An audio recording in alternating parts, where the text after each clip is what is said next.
So I cry sometimes when I'm lying in bed just to get it all out what's in my head. And I feel it, a little peculiar. And so I wake in the morning and I step outside and I take a deep breath and get real high. And I see from the top of my lungs what's going on. This is 5 on 20, guys. It's your boy, Ty Besh. I'm coming to you live from our studio here in downtown Tucson. It's Thursday, July 13th. Let's talk local headers, shall we? So, Chairwoman of the Pima County Board of Supervisors, Sharon Bronson, spoke out yesterday against a proposal by 3 Arizona congressmen or congresspeople, to eliminate 4 national monuments in the state. Bronson said that the congressmen or people are asserting outright falsehoods in their attempt to take away the protected status of the monuments, which includes Ironwood Forest. She sent a letter to Interior Secretary Ryan Zinke, or Zink, on Monday, where she said that she was astounded at the proposal and claimed that the decision lacked any input from their constituents. Arizona Reps Paul Gosar, Andy Biggs, Trent Franks were among the group of GOP congressmen or people who suggested that the lifting of the protections be taken. They said that the land could be better used for development by gas and oil companies, of course, who could help the national park system close their budget deficits. But Bronson, great idea. But Bronson claims that none of the congressmen or people contacted the Board of Supervisors, despite some of the national monuments being located in their county. The monuments were established under the Obama administration, which is likely to the primary reason why taking the designation away has been a priority for the Trump administration. Andy Biggs, a Gilbert Republican, good for him, called the designation a federal land grab and said it should be overturned using the Antiquities Act of 1996. Great year. Among the sites targeted are Ironwood, the Sonoran Desert National Monument, Grand Canyon National Monument, which is a national monument if you didn't know, and the Vermilion Cliffs National Monument. Great.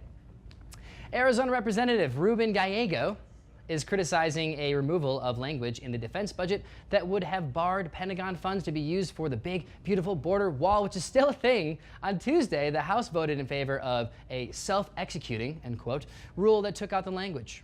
This could potentially allow the bill to divert funds for defense to be used for the big, beautiful wall, which is still happening. Gallego said that the vote was taken late last night, when no one would notice, and that Paul Ryan and his Republicans are again doing Trump's quote, dirty work in the basement. In a tweet on Tuesday, Gallego said that the president shouldn't be allowed to raid money meant for our troops to fulfill a campaign promise that won't make us any safer because we're going to war soon. We need them anyways. So let me take it. Sorry, Arlo. Fire officials report that the borough fire on Mount Lemmon is about 74% contained. Okay, still going. Over 27,000 acres have been burned since the fire began on June 30th. It's like July something right now. Like, what is it? July like 10th. 13th, which caused the closure of Mount Lemmon and the evacuation of the Summer Haven area. So sad. So many bunnies were killed that day. Today, well, all of the days. Today was the 4th straight day that the fire didn't increase in size, thank God, or whatever you believe in. A hopeful sign that the worst may be over. Fire crews are finally starting to demobilize as a lower level Type 3 team is taking over from the Type 1 team that's been battling the blaze for weeks. Good for them. Thank you for your service. Catalina Highway leading to Mount Lemmon is expected to open back up this Friday. So go on a vacation this weekend, and visitors will again be able to escape. I just said that. Blah, blah, blah, and we're done with that paragraph. All right. Attorney General Mark Bjornovich has agreed to review whether state laws were violated by the Pima County Sheriff's Office for the use of RICO or RICO funds. The sheriff's chief deputy, Christopher Radke, was sentenced 2 months ago to 1 year of probation, a $3,000 fine, and 100 hours of community service, the first time he's ever done community service, I guarantee it, for a RICO violation. Radke pleaded guilty to 3 misdemeanor counts of theft of government property. He was later indicted on 7 felony charges, including 1 count of conspiracy to commit money laundering and 6 counts of theft. This followed a year-long FBI investigation into allegations that Radke used RICO, or again RICO, money to finance a coffee shop run by his daughter. Is it a cartel? In June, Sheriff Mark Napier asked the Pima County Attorney's Office, if any state laws had been taken or broken by the department. He was worried that the investigation didn't completely address all the criminal conduct and bad actors from a state perspective. Napier said a review would allow the department to put the issue at rest and move on without additional speculation. On Monday, which was a couple days ago, Pima County District Attorney Barbara Lawal asked AG, what's AG, to take on the case, and Bjornovich accepted the case later that day. The next day. What's AG? AG. Now in national and international news. Oh, no music for this? The Pentagon is considering ending a program that gives individuals fast-track access to citizenship if they serve in the armed forces. Wow, that's a really good idea. The program, called the Military Accessions Vital to the National Interest, or MAVNI, has been in place for 8 years and gives citizenship to individuals that have critical skills in languages and medicine. So far, more than 4,000 immigrant soldiers have been recruited through the program, mostly from China and South Korea, and another 4,000 recruits are enlisted and waiting training. According to the Pentagon, the recruits have higher than average education levels and have a higher re-enlistment rates. Sounds pretty good. After 8 years of service, these individuals are given citizenship. That's probably okay. The program was frozen last year due to security concerns, of course, over inadequate vetting of the recruits. 8 years. Yeah, there's still, that's a long time to just be like, I'm still going to come in and ruin this country after 8 years. Pentagon intelligence officials say that the recruits could be connected to foreign intelligence services. They say that it's better to get rid of the program because it's too expensive and time consuming to investigate the individual's recruits. Yeah, because there's 4,000. Some Pentagon officials say that the agency hadn't been using recruits to their full capacity, giving them jobs that had nothing to do with their specialized skills. Oh. However, some officials do disagree with the proposal to eliminate the program. They say that kicking the recruits off the program would have negative effects on future recruitment numbers. In the next few weeks, Defense Secretary James Mattis will make a decision on the long-term prospects of the program. James, I wish you luck with that hard decision. 4,000. A new United Nations or UN report says that Gaza is expected to be unlivable by 2020, yay, and that the territory is deteriorating faster than was predicted before. The report states that Gaza is suffering from chronic problems such as inadequate medical care, unemployment, energy shortages, and a lack of clean water. That'll do it. The population of 130 square mile territory is growing faster than expected, while infrastructure and services haven't kept up. They should hire Trump. According to the report, the population was predicted to reach 2.13 million in 2020, but forecasts have increased to 2.2 million people. Whoa! The report states that many of the problems stem from the Hamas takeover of Gaza in 2007, great year, Israel and Egypt's blockade of Gaza, and the Palestinian Authority's reduction of electricity to the area. Palestine is divided into two areas, with the West Bank, the West Bank being run by the PA and Gaza run by Hamas. Israel retains tight controls over the movement of goods and people into and out of Gaza. The UN predicts that by the end of 2017, which is this year, Gaza's only water aquifer will be tapped out, and the problem could be irreversible by 2020, which that was the year because salt water will enter the aquifer. Yeah, salt. The report says that this would be catastrophic and could expose the population to waterborne illnesses and other diseases. There's also an increase in poorly treated sewage being dumped into the sea. Come on.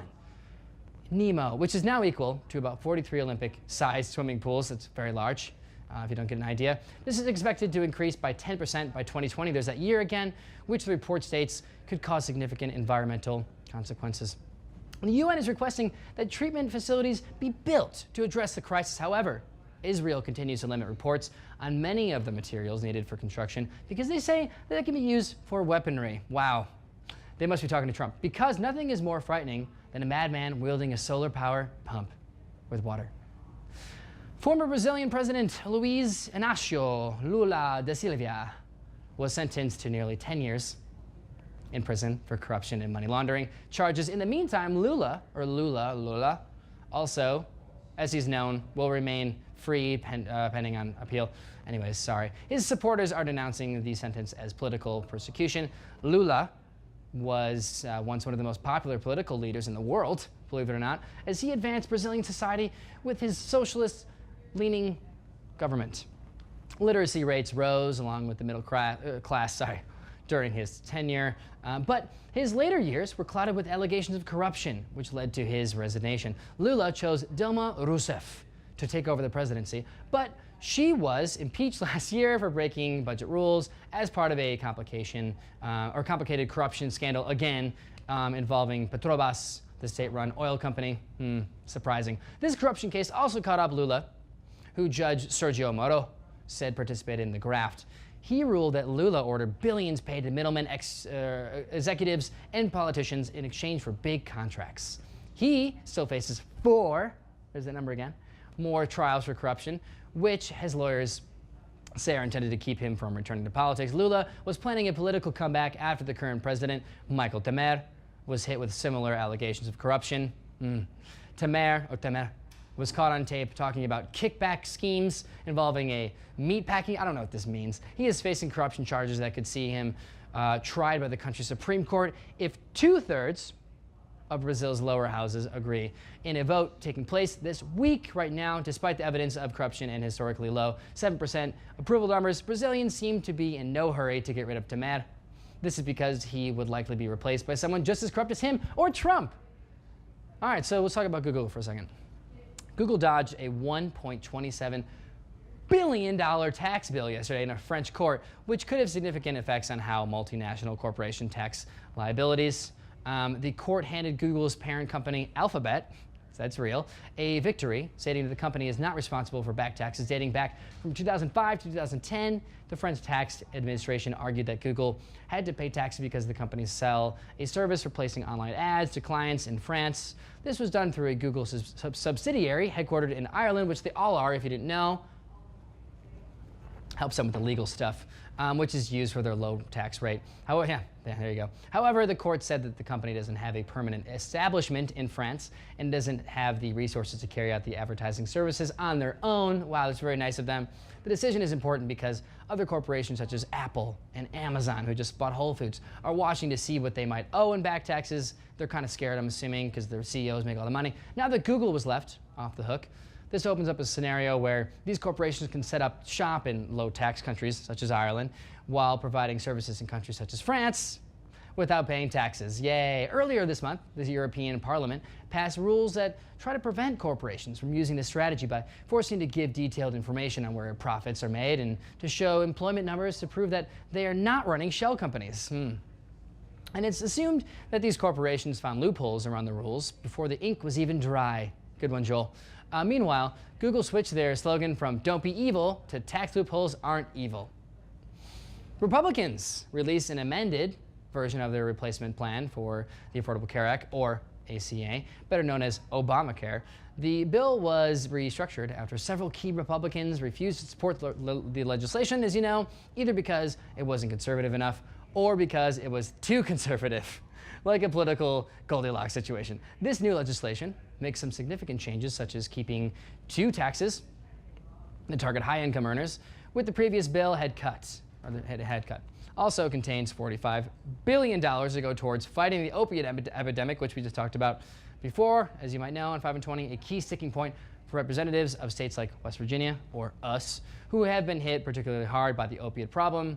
While the legislation keeps major cuts for Medicaid, which was expanded under the ACA, Affordable Care Act, or Obamacare, the cuts are lower than the previous bill. It also includes extra funding for so-called high-risk pools, where the money would help those who have high insurance premiums because of pre-existing conditions or totaling your car in a parking lot. Insurers would still be able to charge high costs for those with pre-existing conditions, which could turn out to be most controversial part of the bill. Critics say that high-risk pools don't normally work well because not enough money is placed in the pools to account for rapidly rising healthcare costs, which they are. An amendment by Senator Ted Cruz was also added to the bill, which would allow insurers to sell plans that don't meet the standards of the ACA. However, these insurers would also have to offer ACA or the Affordable Care Act or Obamacare approved plans alongside the lower quality insurance. Joel, this is so long. Cruz says that these lower tiered plans can be utilized by young, healthy people who apparently don't need real insurance coverage. The addition was inserted in order to satisfy those who say that young people won't buy insurance without the individual mandate, which is scrapped in the new healthcare bill. Now, I guess young people will just be forced to buy near worthless insurance instead. Thanks, Ted. I think he means Ted Cruz right there. Already, Republicans Rand Paul and Susan Collins are refusing to support the bill for opposite reasons, as Paul thinks the bill is too much like Obamacare, and Snow opposing the medical aid cuts. Republicans can only afford to lose the support of one more member of the bill. It gets through in the trash yet again. I don't know what Joel's saying right now. If Republicans were a sports team, they'd be something like the 2008 Detroit Lions. Great team. China is joining the rest of the developed nation in the game of let's rule the world as they dispatch troops to their first overseas military base. Troops departed to the small African country of Djibouti on Tuesday, where American, French, and Japanese troops already occupy. Djibouti is considered a strategic location because it's located near many of the violent hotspots, you might say, around the world, and its government is friendly to foreign militaries, which is great.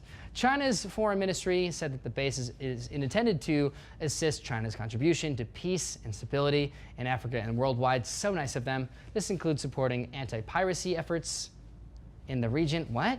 Performing, like downloading movies, performing humanitarian rescue missions, and helping to develop Djibouti's. They just kicked down the door. Stop downloading that movie. The move intensifies China's push to have more of a footprint on the African continent. They have launched several development projects on the continent to try to tap into the billions of dollars in resources that sit in the ground, undeveloped.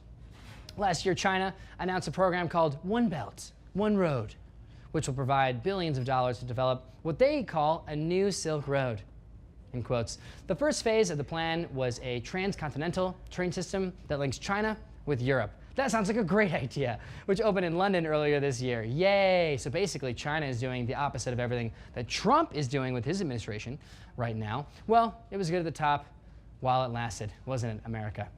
This was 5 on 20. Toodles, Tucson. Thanks for stopping by. I hope you enjoyed the news. Don't forget tonight, tune in right here on this same channel at 6:30. We're going to do a live debate. Jim Nitzel of Zona Politics will have 3 people running for, is it Congress person? Council person for Ward 3 in Tucson. So they're going to have a nice, peaceful debate on live television. That's again at 6:30 tonight, live on 5 and 20 News. Thanks for stopping by. We'll give you some more music then. Ciao.